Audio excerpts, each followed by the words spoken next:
자, 어디 피시냐? 12쪽 펴세요. 12쪽. 2쪽. 와, 진짜 재미있어 보여요. 자, 12쪽. 한국사. 이야. 한국사 알아요? 이야. 저 한국사 제일 좋아합니다. 아, 진짜? 이야. 진짜 재밌겠다.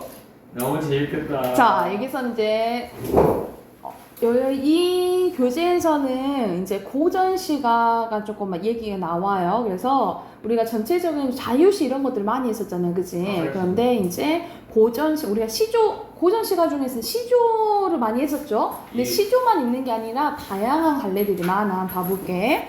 가장 먼저 고조선 때 이렇게 나오지, 그치? 예전에 최초에는 우리가 지금은 노래 따로 시 따로잖아요. 근데 예전에는 노래랑 시랑 거의 합쳐져 있다라고 봐요. 그걸 뭐라 하냐면 고대가요라고 합니다. 고대가요. 고대가요는 시와 노래, 무용 등이 합해진 원시 종합 예술로서 분리되어 나온 노래로 예전에는 집단으로 부르는 경우가 많았어요. 그래서 집단 서사시라고 이제 부르는데 이게 점점 개인 서정시로 발전되어 있다라고 생각하시면 됩니다. 그러니까 예전에는 거의 노래랑 같다 있었잖아요, 그렇지? 그러면 단체로 이렇게 하는 경우가 많았는데 점점점 개인이 부르는 노래로 시로 바뀌어졌다라고 생각하면 돼. 그래서 대표 작품이 공모도화가, 구지가, 황조가가 있는데 이 황조가가 대표적인 개인 서정시라고 생각하시면 돼요. 이게 개인 서정시야. 그러니까 유리왕은 주몽의 아들이거든요. 이 주몽의 아들이 자기 이제 부인들과 거의 이제 문제가 말 그대로 이제 조금 트러블이 생겨가지고 자기 혼자 봤을 때 내가 저 암수 새들은 재밌게 놀리는데 나는 왜 이렇게 외롭지? 하면서 자기의 개인적인 이야기를 다룬 시라고 생각을 하시면 돼요.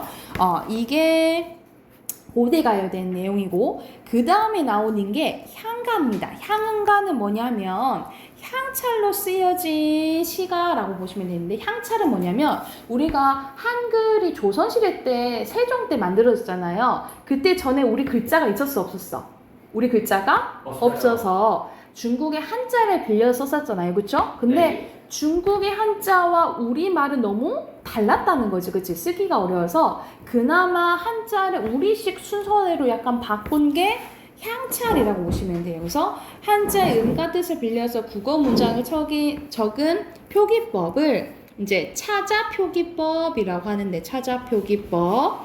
이 차자표기법 중에서 가장 우리식대로 바꾼 것을 향찰이라고 해요. 근데 이 향찰로 쓰여진 신라시대의 시를 뭐라고 한다? 향가라고 한다라고 보시면 됩니다. 이해가 됐을까요? 그래서 우리 문학 최초의 정형화된 서정시로 불교적이거나 민요적인 내용이 많다라고 생각하시면 됩니다. 우리 여러분 이제 한국사 배우면 신라시대 때 어떤 이제 교육 모임 같은 게 있는 게 뭐라냐 화랑도라는 게 있어요. 화랑도. 그래서 여기서 화랑 낭도들이 있는데 이 화랑들이 좀 많이 쓴 게 이 향가라고 생각을 하시면 돼요. 자, 그 다음에 한자로 쓰여진 한시가 있고요. 이거는 그냥 한자로 된 한시니까 이거는 넘어갈게. 그 다음에 고려시대로 갑니다. 고려시대 때 쓰여진 노래 말 그대로 고려가요라고 하는데 우리가 시조, 나중에 이제 시조 할 거지만 시조는 양반들이 많이 썼다 했잖아요. 그치? 이 고려가요는 백성들이 많이 부른 노래라고 생각하시면 돼요. 그래서 여러분 그런 거 들어봤을까? 얄리 얄리 얄라셩 얄라리 얄라 이거 들어봤어요? 이건 대표적인 고려가요의 이 후렴구라고 생각하면 돼. 네? 그래서 이 대표적인 뭐냐면 이게 제목이 청산별곡이거든요. 이 청산별곡의 후렴구가 얄리 얄리 얄라셩 얄리 얄라 이 부분이 나와요. 그래서 노래랑 거의 비슷하다고 생각하면 돼. 그래서 자, 여기서 몇 음보냐면 3음보고요. 여기서부터 분연체가 사용되게 됩니다. 분연체는 뭐냐면 우리는 지금 행, 연 구별을 이렇게 하죠, 그치? 근데 그때 당시에는 행, 연 구별이 없었다라는 거야. 우리가 마음대로 행이랑 연 구별할 수가 있잖아, 그치? 이때 연 구별하는 게 생겼는데 이걸 분연체라고 하고 같은 말로 분장체. 그리고 분절체 이렇게 부르기도 해요. 분장체, 분절체, 그리고 분연체 이런 말이 나오면 고려가요다라고 생각하시면 돼요. 고려가요. 그리고 아까 얄리얄리 엘라셩 얄리얄라차 뭐가 있다고?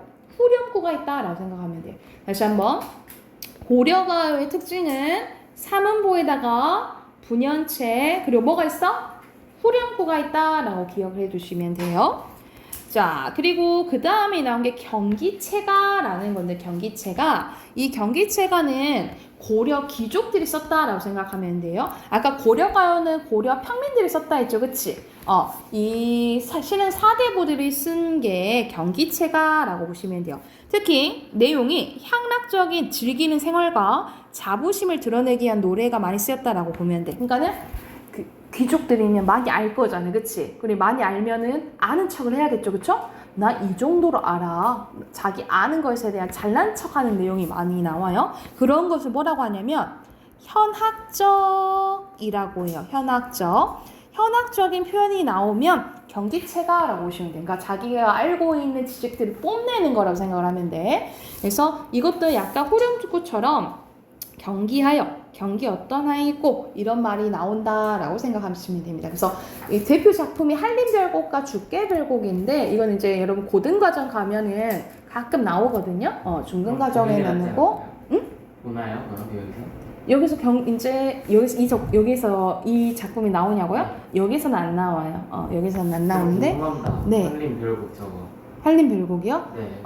언제 한번 보여줄게요. 지금은 안 되나요? 지금 보고 싶다고요? 네, 궁금합니다.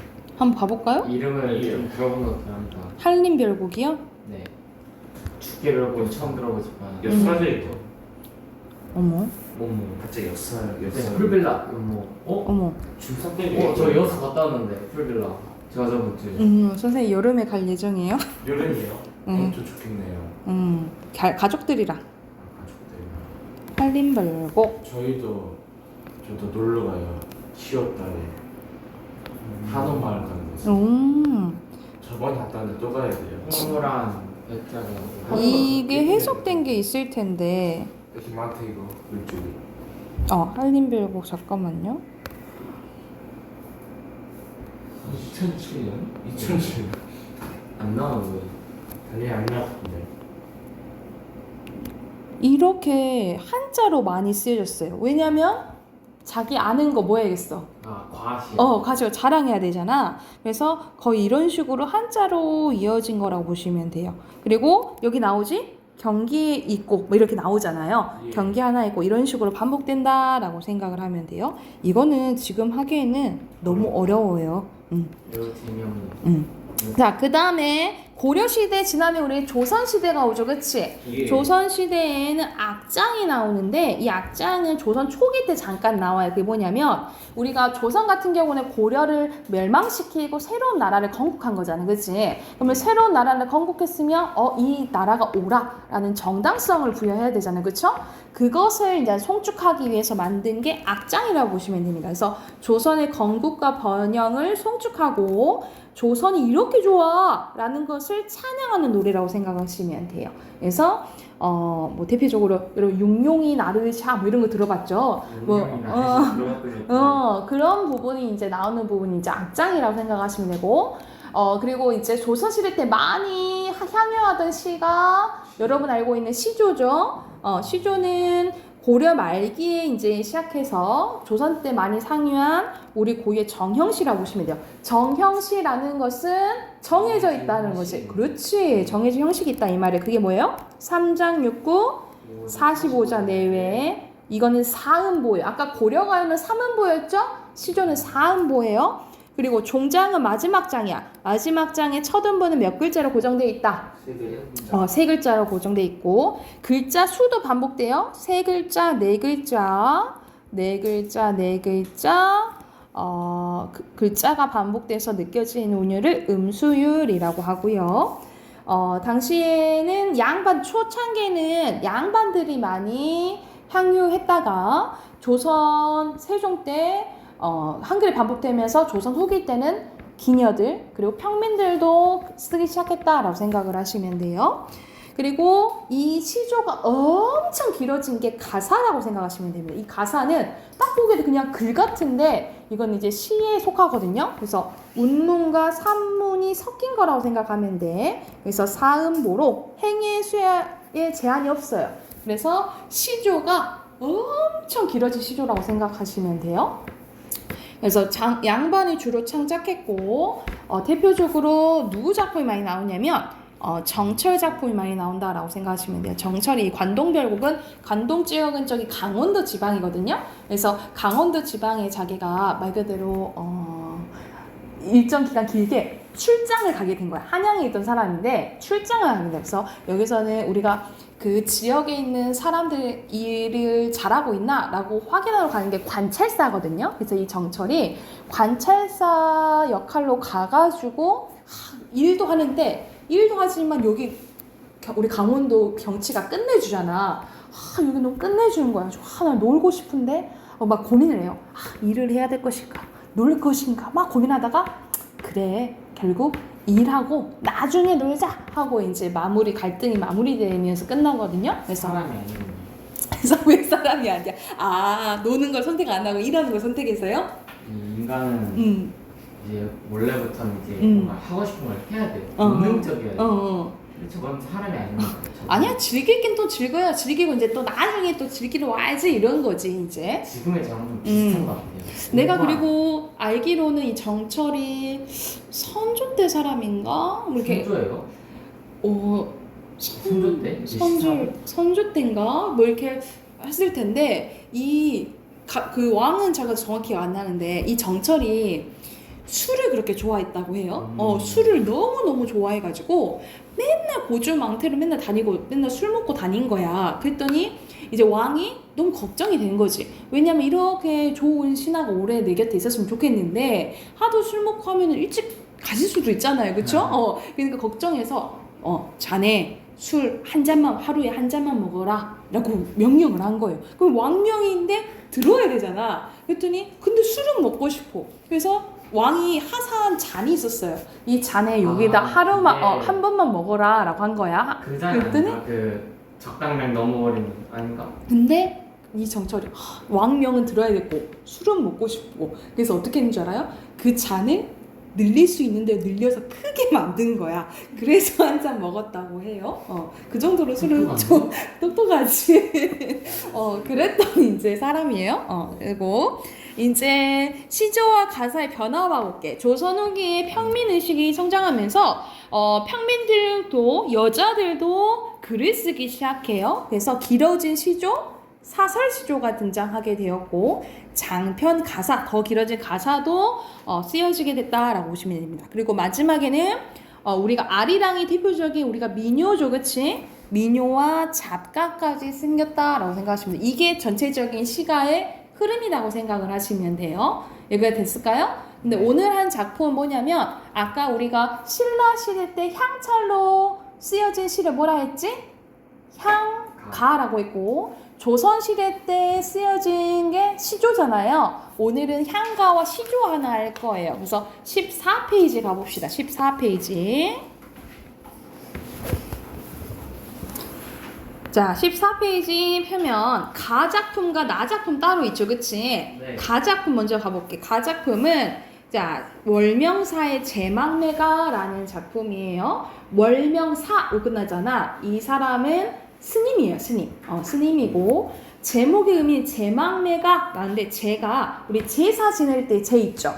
제사 지낼 때 제에다가 이를 망자예요. 그리고 우리 자매할 때 매예요. 누이 매자. 그래서 노래 가자. 그래서 죽은 누이를 기리는 노래.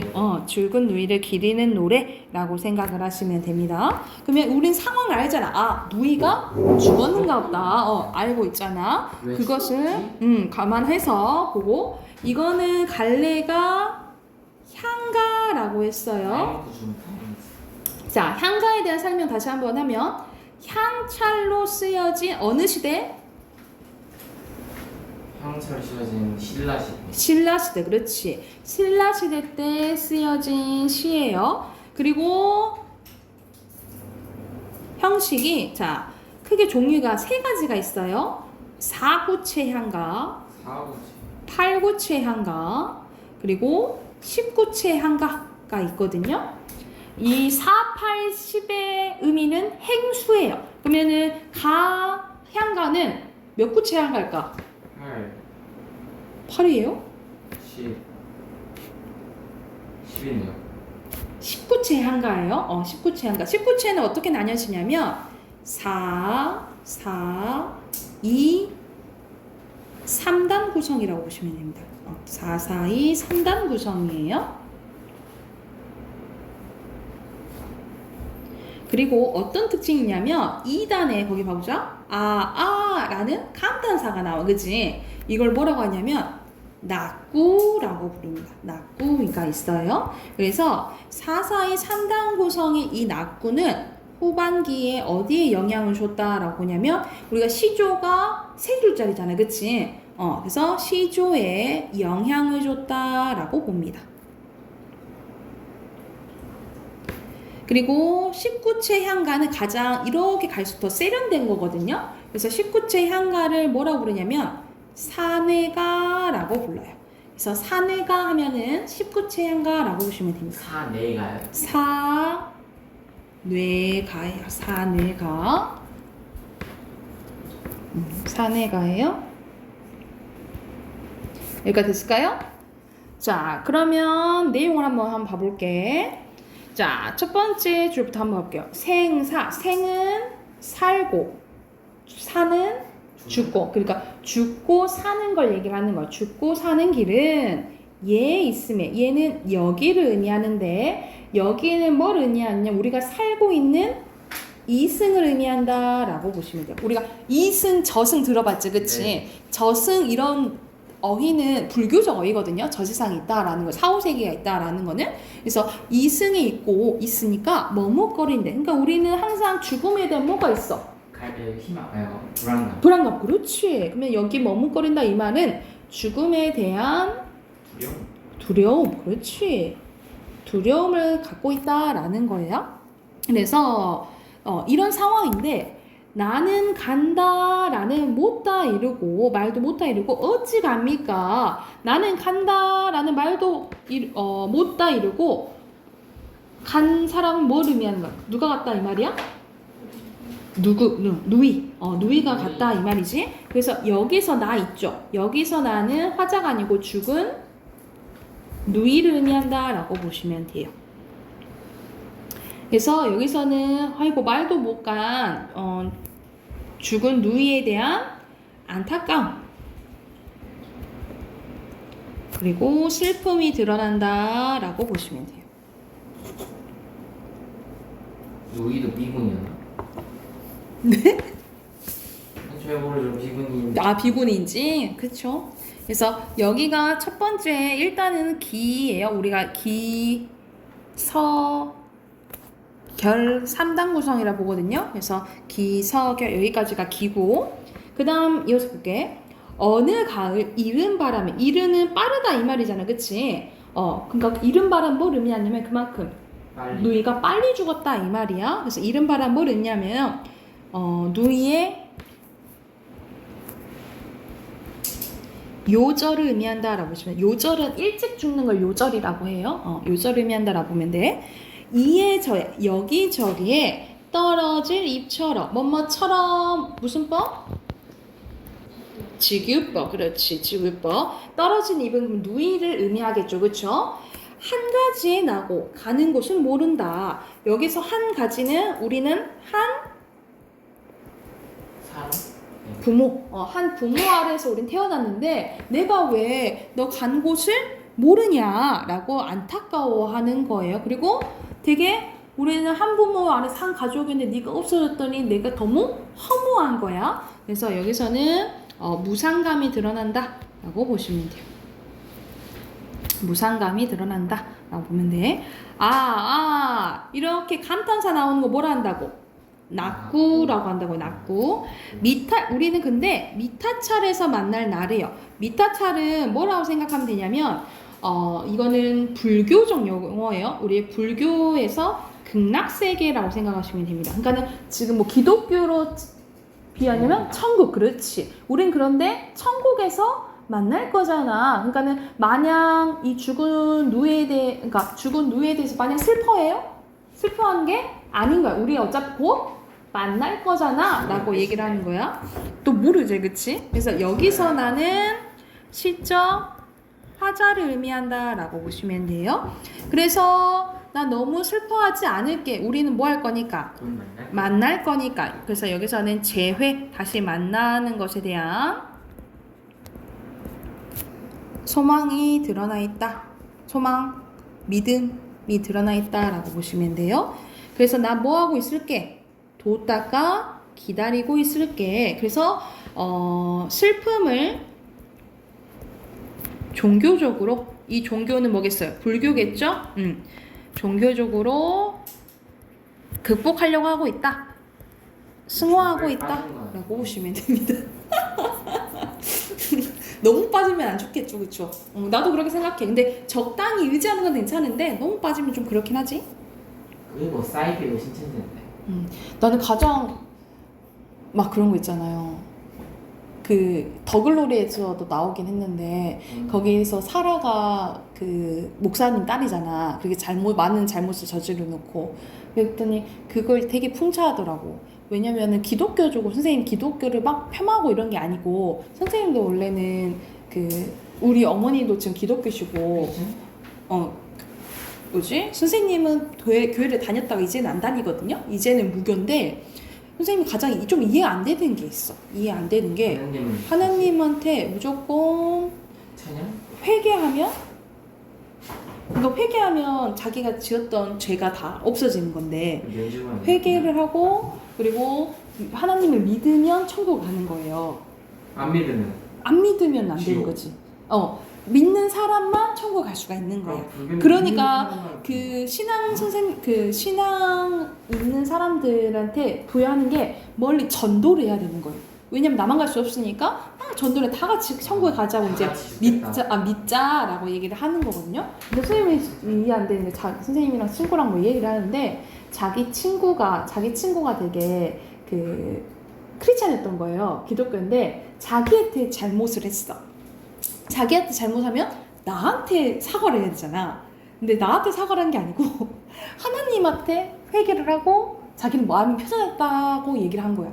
근데 사과는 나한테 해야 되는데 사람을 죽이고 회개를 하는 근데 그 예시가 하나 있어요. 그 살인자가 있는데 살인자가 그 교도소에서 신앙을 갖게 된 거야. 하나님 믿게 된 거야. 그러니까 하나님 앞에서 엄청 회개를 한 거지. 근데 당장 누구한테는 피해자한테는 사과를 안 한 거지. 근데 당연히 해야지. 해야 되는데 그런 게 안 맞다 이 말이지. 그러니까 그 사람한테도 가서 사과를 해야지. 하나님한테만 회개하면 뭐하냐고. 종교는 현대적이지 않습니다.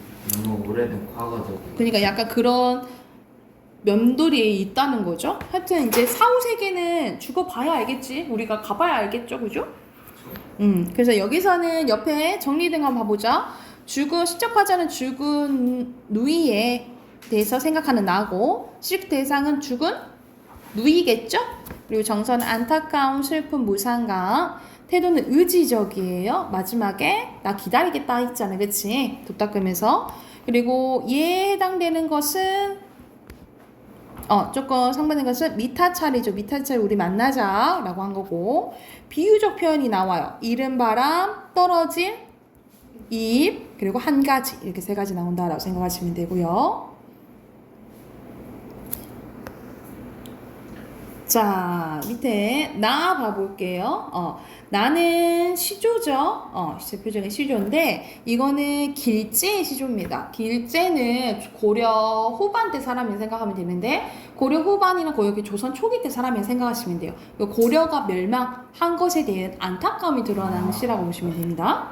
500년 도읍지를 필마로 돌아다니. 500년 도읍지라는 것은 고려를 의미하겠죠, 그렇죠? 그래서 고려의 수도, 고려의 개성을 의미한다라고 보시면 돼요. 필마, 말을 한 필 타고 이렇게 돌아드니까 산천은 의구하되, 산천은 자연을 의미해요. 자연은 변하지 않았는데 변하지 않았는데 인걸은 간데없다라는 거야. 그러니까 자연 풍경은 그대로인데 여기서 막 살았던 고려 사람들, 예전에 인재들, 고려 신하들 있어 없어? 없다 이 말인 거예요. 그치? 그러면 여기서는 산천이랑 인걸이 상반돼 있죠. 그쵸? 상반된 거 무슨 법? 대조고요. 그쵸? 그리고 산천은 의구하되 인걸은 간데없다. 비슷한 문장 구조 반복되죠. 그쵸? 비슷한 문장 구조 반복되는 것은 대구법이에요. 그래서 여기서는 대조법도 쓰였고 대구법도 쓰였다라고 보시면 돼요. 여기까지 됐나요? 그리고 어즈버 여기서는 거의 앞에서 아까 향가에서 비슷한 낙구 같은 게 나오죠. 그치? 네. 여기서는 감탄사 나온다라고 보시면 돼요. 감탄사. 근데 지연은 안 나오는 거예요? 지호는 아마 오늘 근데 그거 했어요? 체육대 했어요? 저 체육대회하고 그래서 반티. 그래가지고 뭐지 자는 것 같다고 그러시는 것 같은데 오늘 연락이 안 되네. 아까 전화해봤는데 안 받아. 그래서 여기 감탄사 나오면 영탄법이라고 보시면 돼요.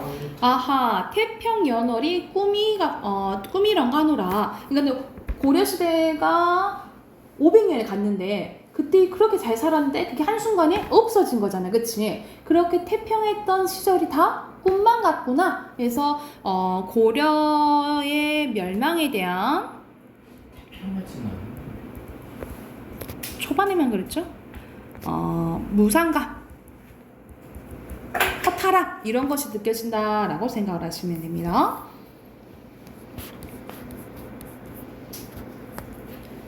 그래서 옆에 또 내용 보면 자 시적 화자는 고려 왕조로 돌아보는 사람으로 자 시적 화자의 정서 태도는 무상감, 태평연월이 뭐 이런가 하노라, 꿈이런가 하노라.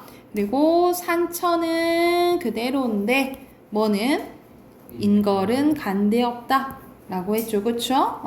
이 내용이라고 생각을 하시면 돼요.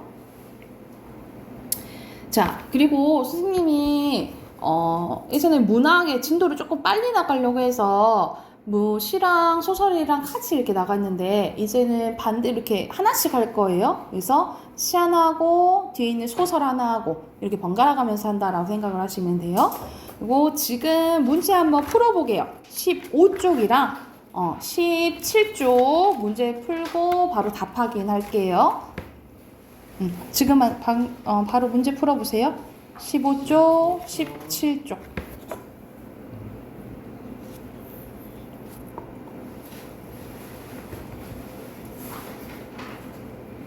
쌤 낙구가 감탄사예요? 네. 나왔다 안 와서 싸웠어. 그랬구나. 가서 잘 해봐요. 자, 1번에 가보자. 1번은 가는 향가고 나는 시조잖아요. 그치? 공통점은 감탄사 사용됐죠. 그쵸? 1번에 5번이고요. 2번에 적절하지 않은 것은 여기서는 죽음에 대해서 두렵다 했잖아. 초월은 아무렇지 않아야 되는 거예요. 그치? 아니죠. 1번이에요. 맞았어요. 3번에 적절하지 않은 것은 여기서는 고려가 멸망한 거에 대해서 약간 안타깝고 무상한 거지 이걸 꼭 잡겠어 이거는 아니야. 마지막 5번이에요. 어휘 봐봅시다. 어휘 1번에 산천 그리고 2번에 태평연월이고요. 그리고 3번에 생사, 4번에 그에 따른 얼굴 생사를 할 수 없대. 그치. 그리고 5번에 인걸. 4번에 의구, 5번에 인걸. 그리고 6번에 여기 X 이렇게 하시면 돼요. 됐나요? 많이 말했어. 문학은 여기까지 하고 비문학 꺼내보세요. 문화 이거예요. 비문학교 1번인가요? 2번이면 알고. 청계동, 중어치, 역시. 12쪽 피시면 됩니다. 이거 도란실 같은데 맨날 학교에서 맨날 도란실 넣어주는 이거를. 자, 이거는 하나는 한 질문은 선생님이랑 같이 하고 한 질문 문제 풀고 답 확인해 볼게요. 먼저 문단 표시하시고 문단표. 문단 표시하시고 한번 첫 번째 문단부터 가볼게. 여기서도 우리 전에 했던 비문학과 같이 핵심 문장 찾고 그리고 핵심어 표시하셔야 돼요. 아셨죠? 자, 첫 번째 문단부터 가봅시다. 슈퍼맨, 배트맨 같은 미국 만화의 슈퍼히어로는 언제 무슨 이유로 때문에 등장을 했을까? 1930년대 미국 사회는 오랜 경제 침체의 늪에 빠져 있었고 미국 사람들은 힘든 현실을 벗어나게 해줄 영웅을 원했대요. 그래서 이러한 열망 때문에 영웅 이런 히어로물이 생기기 시작했다 이 말이겠죠, 그렇죠? 그래서 여기가 중심 문장이고 핵심어는 슈퍼히어로라고 보시면 돼요. 미국의 슈퍼히어로 1호는 팬텀인데 팬텀은 1936년 한 신문에 연재되던 만화에 처음 등장했는데 마스크로 얼굴을 가리고 악당을 물리치는 그의 모습에 사람들은 즐거워했습니다. 이후 미국의 신문에는 주로 역동적인 장면과 화려한 색채로 치장한 슈퍼히어로 만화들이 실리기 시작했대요. 그래서 여기서는 슈퍼히어로 1호가 뭐다? 팬텀이다 라고 보시면 되겠죠. 그럼 당연히 핵심어가 팬텀이겠죠, 그렇죠? 자, 1938년 액션 코믹스 1호를 통해 슈퍼맨이 처음 소개가 되었는데 여기서는 슈퍼맨에 대해서 나오네. 사람들은 뛰어난 능력을 가진 슈퍼맨이 악당들을 물리치는 장면에서 쾌감을 느꼈고 곧 슈퍼맨 시리즈는 인기를 끌게 되었습니다. 이러한 슈퍼맨의 인기는 화려한 의상에 초능력을 쓸 줄 아는 캐릭터라며 무엇이든 크게 인기를 끌 정도로 미국 만화 산업을 바꿔놓았는데 이처럼 슈퍼히어로가 끊임없이 등장했던 1930년대, 40년대를 뭐라 부른다는 거야? 골든 에이지, 그러니까 황금기라고 부른다라는 거죠, 그렇죠? 그래서 여기서 중심 문장은 슈퍼맨의 인기가 전체적인 미국 산업을, 만화 산업을 바꿔놨다라는 거예요. 그럼 핵심어는 슈퍼맨이 되겠죠, 그렇죠?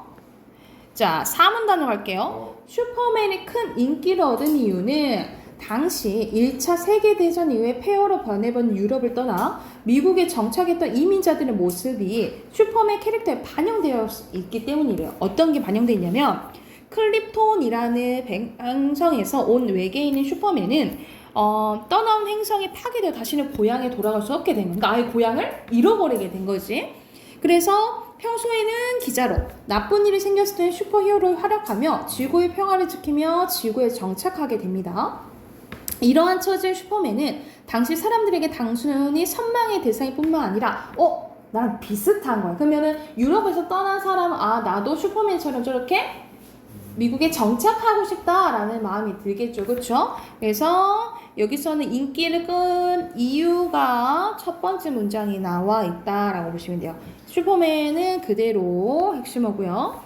이처럼 슈퍼히어로 만화는 단순히 멋지고 화려해서만이 아니라 당시의 시대상을 반영함으로써 사람들이 그 캐릭터의 무엇을 동질감을 느끼게 하기 때문에 인기를 얻을 수 있었다라는 거예요. 슈퍼히어로를 그린 만화들은 오늘날에도 시대의 모습을 적극적으로 담아내면서 여전히 독자들의 사랑을 받고 있다는 거죠. 그래서 마지막 문단에서는 첫 번째 문장이 중심 문장이고요. 슈퍼히어로가 핵심어다라고 보시면 됩니다. 여기가 됐을까요? 그러면 1, 2번 바로 문제 풀 수 있겠죠? 1번에 시대와 사람들의 열망을 잘 반영하고 있어서 어떤 만화는? 이 위험을 무릅쓰고 해결을 해나가는 어떤 만화는? 슈퍼히어로. 그렇지. 슈퍼히어로 만화는 꾸준히 사랑을 받고 있다라는 거죠. 그리고 2번에 1문의 중심 문장 쌤을 했지. 몇 번이요? 2번. 2번이 되겠죠. 그쵸? 이런 식으로 하는 거야. 그러면은 넘겨서 14페이지 있죠? 14페이지에 해당하는 거 14, 15, 16쪽까지 문제 푸세요. 16쪽까지 문제 풀고 답 확인할게요. 로봇. 선생님도 맞이하는 로봇. 그럴 수도 있어. 아이고. 그런데 한계가 있는 게 감정인가? 인터넷 강의는 가능해요. 근데 현실적으로는 아무래도 필요하겠죠. 문서상으로도. 꼭 이제 이론적인 것만 배우는 게 아니니까. 자, 같이 한번 또 봐보자. 1문단. 자, 과학기술의 발전은 로봇은 인간의 노동력을 대체하는 주요한 자원으로 각종 산업 분야에서 활용되고 있는데, 하지만 아무리 발전해도 예술 분야에서는 인간을 넘어서기 어렵다고 이제 여겨졌는데, 대부분의 사람들은 인간만이 고유한 창작 능력과 예술성을 가진다고 생각했기 때문입니다. 하지만 최근에는 기술이 발달하면서 로봇 아티스트가 탄생하게 되었고 이런 인식이 많이 바뀌게 된다라는 거죠. 그러니까 최근에도 그런 뉴스가 나오더라고요. 1등 어떤 대회에서 1등한 작품이 사실 맞아요. 로봇이 했던 약간 거였잖아요. 우주, 약간 왕 배경으로 한 거. 맞아요. 크게 그린 거. 음. 그거 이겼다던데. 그래서 이러한 이제 상황들이 이제 나온다라는 부분이 나오죠. 그래서 여기가 첫 번째 문장. 핵심은 로봇 아티스트가 되겠지, 그치? 피아노를 연주하고 작곡하고 그림을 그리고 춤을 추고 심지어 소설까지 창작하는 등 로봇은 더욱 다양한 예술 분야로 활동을 넓혀가고 있는데 활동 범위를 특히 놀라운 성취를 보여주는 게 작곡과 연주래요. 그래서 여기서는 다양한 분야 예술 분야에서 활동 범위를 넓혀가고 있다라는 문장이 중심 문장이고 핵심어는 로봇이라고 보시면 됩니다. 세계적인 인터넷 서비스 기업 구글은 예술 작품을 창작하는 인공지능 프로젝트를 진행하면서 그 첫 결과물로 로봇이 작곡한 80초 정도의 피아노 연주곡을 발표했는데 또한 미국 조지아 공대 음악기술센터에서 개발한 로봇 시모는 4개의 팔을 이용해 환상적인 타악기 연주를 선보이기도 했대요. 개발자에 따르면 시몬은 머신러닝 프로그램을 이용해 다양한 음악 스타일로 연주할 수 있으며 너무 복잡해서 인간이 연주할 수 없는 화음까지도 연주할 수 있다고 합니다. 그래서 여기서는 사례들이 나오잖아요. 그치? 그래서 중심 문장은 두 문장이라고 보시면 돼요. 로봇이 작곡한 80도 정도의 피아노 연주곡 또는 또 로봇 시몬이 연주한 타악기 이 부분이 중심 문장이라고 보시면 돼요. 그리고 핵심어는 그것을 한 로봇이라고 보시면 됩니다. 그래서 이게 사례 첫 번째, 이게 사례 두 번째라고 보시면 돼요. 그리고 미술 분야에서도 로봇의 역할은 확대되고 있는데 타이안 대학이 개발한 그림 그리는 로봇 이게 사례 세 번째고요. 그리고 영국에서 개발한 도자기 빚는 로봇 이게 사례 이거는 충분히 좀 빚을 수 있겠다, 그죠? 근데 진짜 비벼봤는데 그쵸. 붙여놔야 돼. 손가락에 다 들어. 그래서 똑같은 이제 강도를 할 수는 있겠죠. 그래서 이런 식으로 만들 수 있다라는 거에서 여기서는 미술 분야에서 확대된 부분이 나오네요. 그래서 첫 번째 문장이 포괄하는 문장이라고 보시면 돼요. 그래서 마지막 문단 보면 이와 같은 로봇의 활약을 고려하면 멀지 않은 미래에 우리는 예술가에게 찬사를 보내는 대신에 로봇 아티스트에게 찬사를 보내는 게 더 익숙해질 수 있다. 로봇 아티스트에 의해서 창작된 그림이 경매에서 실제 화가의 작품의 가격에 상응하는 가격으로 현재 거래되고 있기도 한다. 이러한 시점에서 우리는 과연 로봇 아티스트의 창작물을 진정한 예술 작품을 볼 수 있을지 생각해 봐야 되는지 이런 것들이 여기서 하고 싶은 말이라고 보시면 돼요. 그러니까는 이렇게 자꾸 언급이 되는 거잖아요. 그치? 그래서 이거에 대해서 확실히 생각할 필요가 있다라고 이 사람은 생각을 하는 거죠. 그래서 핵심은 로봇 아티스트라고 보시면 됩니다. 자, 그러면 3문단에 들어갈 거는 뭐겠어요? 로봇 아티스트. 아이고 아티스트 붙여야 돼. 아티스트 들어가야 되고요. 그리고 4번에는 같이 했죠? 적절한 거 3번이고요. 5번에 적절하지 않은 거 뭐가 더 뛰어나도 했나? 아니죠? 3번이고요. 6번에 가장 적절한 것은 구체적인 사례 4가지 나왔죠. 2번이고 7번에 여기서 하고 싶은 말은 마지막에 나왔잖아요. 5번입니다. 자, 어휘 확인해 볼게요. 어휘는 순서대로 이렇게고요. 그리고 4번에 2번, 5번에 1번, 6번에 3번, 7번에 2번이에요. 예? 5번에 1번. 5번에 1번, 6번에 3번, 7번에 2번, 그리고 8번에 정교, 9번에 활약, 10번에 침체, 11번에 동질감, 12번에 폐. 폐허예요. 폐허. 그리고 13번에 1번, 14번에 2번. 여기까지 됐을까요? 아직이요. 10번 첫장이요. 근데 전우치는 어떤 사람이에요? 네? 처음 보는 전우치. 아 거꾸로. 전우치요? 근데 박씨랑 홍길동 알겠는데 전우치는 되게 이거는 도술하는 거라 거의 등장인물이 실존인물이 아니니까. 자, 숙제. 어? 숙제 22쪽까지 숙제예요. 이거요? 네, 22쪽까지 숙제. 그리고 풀기만 되죠. 네, 그러고 중심 문장이랑 핵심어도 표시해 오세요. 네. 오늘 선생님 했던 것처럼. 문화구나. 나 문법 꺼내십시오. 거꾸로요. 문법이요. 이거. 그거요. 숨막. 이거랑 거. 아. 이거구나. 와 진짜 재미가 있겠다. 와 숙제 너무 많다. 고등학교 얼마나 청소할까? 와 진짜 너무 재밌어 보여요 쌤. 고등학교 몇 개지? 와 12쪽 펴세요. 12쪽. 고등학교는 얼마나 숙제 많아?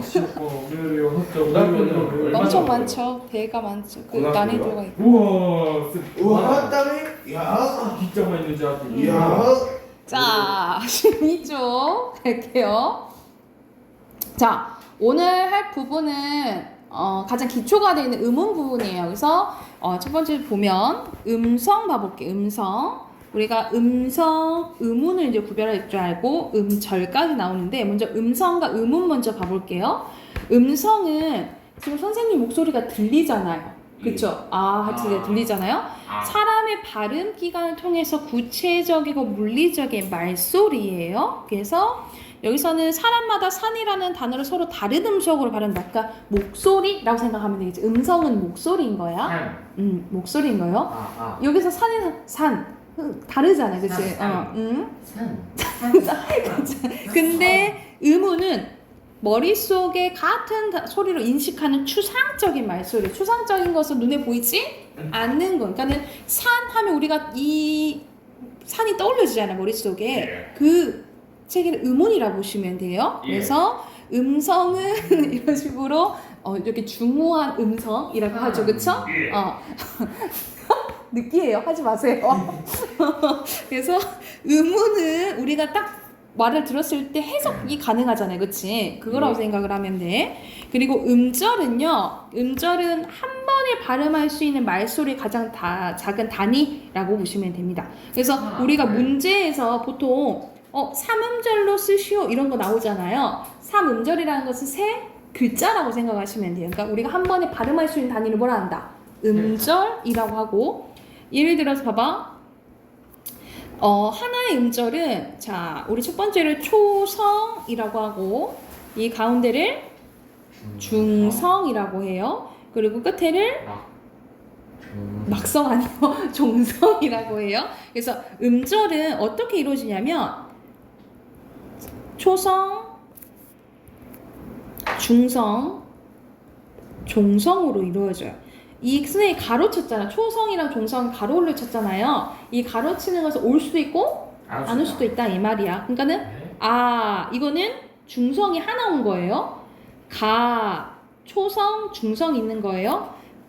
이건 초성, 중성, 종성이 있는 거예요. 이해됐나요? 이런 식으로 자, 무조건 중성 하나는 와야 되는 거죠. 그치? 그래서 초성, 중성 이렇게 이루어질 수도 있고 중성, 종성 이렇게 이루어질 수도 있고 초중성 이렇게 이루어질 수도 있는 거죠. 이게 음절이라고 보시면 됩니다. 이해가 됐을까요? 그러면 오른쪽 넘어가 볼게. 오른쪽에서 이제 음운의 종류가 나와요. 음운의 종류가 나오는데 음운은 크게 말의 뜻을 구별해주는 소리의 가장 작은 뜻이라고 보시면 됩니다. 뭐를 구별해준다고? 말의 뜻을 구별해주는 소리의 가장 작은 단위예요. 자, 예를 들어서 말과 발이 있어요. 말과 발은 완전히 다른 의미지, 그치? 근데 글자만 보면 뭐만 달라요? 미음이랑 비음만 다르죠, 그쵸? 그래서 이 미음과 비음만으로 뭐가 뜻이 구별된다 이 말이야. 또 다른 예시로 말과 물 봐볼게요. 말과 물도 완전 다른 거죠. 그치? 근데 글자로 보면은 뭐가만 달라요? 아와 우만 다르죠. 그쵸? 이것만으로도 뭐가 구별되는 거야? 뜻이 구별되는 거야. 그래서 말의 뜻을 구별해 주는 거는 크게 이런 자음과 모음이 있다라고 보시면 돼요. 이해됐나요? 그리고 뭐도 있냐면 소리의 길이도 있어요. 우선 자, 음의 종류에는 크게 모음, 자음, 소리의 길이가 있는데 자, 먼저 모음과 자음은 묶을게요. 이거는 우리가 봤을 때 구별이 가능하잖아. 그치? 이런 것을 무슨 음운이라고 하냐면 나눌 수 있는 분절 음운이라고 해요. 무슨 음운이라 한다고? 분절 음운이라고. 소리의 길이는 근데 눈에 보이지 않죠? 그치? 이거는 비분절 음운이라고 한다라고 보시면 돼요. 비분절 음운이라고 해. 그래서 먼저 모음의 개념 한번 봐볼게. 자, 모음은 성대를 울리면서 공기의 흐름이 바른 기관의 장애를 받아요, 안 받아요? 장애를 받지 않고 나는 소리. 그러니까 아 했을 때 이 방해하는 것들이 없다 이 말이야. 아 했을 때. 근데 자음은 공기의 흐름이 바른 기관의 장애를 받고 나는 소리라고 보시면 돼요. 다시 한번. 모음은 발음 기관의 장애를 받지 않고 나는 거라면 자음은 장애를 받고 나오는 소리라고 생각하시면 돼요. 이해됐나요? 자, 그리고 소리의 길이 봐볼게. 소리의 길이는 예를 들어서 우리가 사람 하는 말이 있고 따그락따그락 하는 말이 있어. 뭘 길게 발음하냐면 사람 말을 많이 발음. 말이 많네. 말이 많아. 사람 말을 길게 발음해요.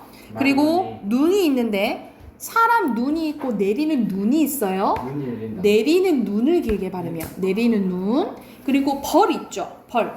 윙 벌이 있고 우리가 서는 벌이 있어. 특히 윙 벌이 길게 발음해요. 윙 길게 발음해. 그리고 굴 있죠. 굴. 먹는 굴이 있고 동굴 굴이 있는데 동굴 굴을 길게 발음해요. 이런 식으로 구별할 줄 알아야 되는 거야. 이해됐나요? 네. 자, 가와야 되잖아. 네. 13쪽까지 우선 풀어오세요. 저도 그럼 13쪽까지. 13쪽까지 표시. 13쪽까지 표시하고 가세요. 저도 13쪽까지. 다음에는 순이 영환이 일찍 가야 되니까 문법을 먼저 해야겠다. 문법을 먼저 하고 나중에 취할 수 있는 부분을. 우선은 여러분은 진도도 나갈까요? 아니 12쪽 13쪽 푸세요. 이게 숙제인가요? 지금 푸세요. 숙제 없나요? 우선 푸세요. 자, 답확인 해봅시다. 12쪽부터.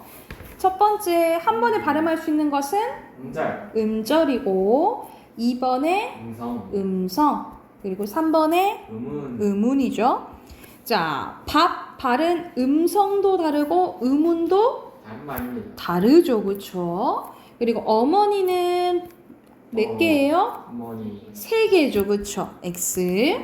밥에서 첫 소리 비읍과 끝 소리 비읍은 동일한 음으로이지만 음성이 왜냐면 영어로 치면은 밥 이렇게 되거든요. 그래서 달라요. 맞아요. 그리고 2번에 음운의 뜻을 구별해줄 가장 큰 단위예요. 가장 작은 단위라 했죠. 그렇죠? 그리고 음운에는 자음, 모음, 소리의 길이죠. X. 그리고 모음이나 자음 하나로 말의 뜻이 당연히 달라지죠. 그리고 길이에 따라서 말이 달라지죠. 그렇죠? 자, 여기서 음운 분석 나오는데 쌤이 안 말해준 게 자, 너네 이거 어떻게 읽니? 이거 어떻게 읽니? 그래서 모음 앞에 있는 이응은 음가가 없어요. 그래서 음운 분석할 때는 모음 앞에 있는 이응은 안 써요. 그래서 요, 뭐, 그리고 기, 침 이렇게 그리고 사 씬. 다 빨리. 리 이런 식으로 된다라고 생각하시면 돼요. 이해됐나요? 다시 한번 오늘 한 거 자 다시 복습하고 선생님 근데 끝내줄게. 여기 의문하고 여기 의문하고 다른 뜻인 거예요. 어떤 거요?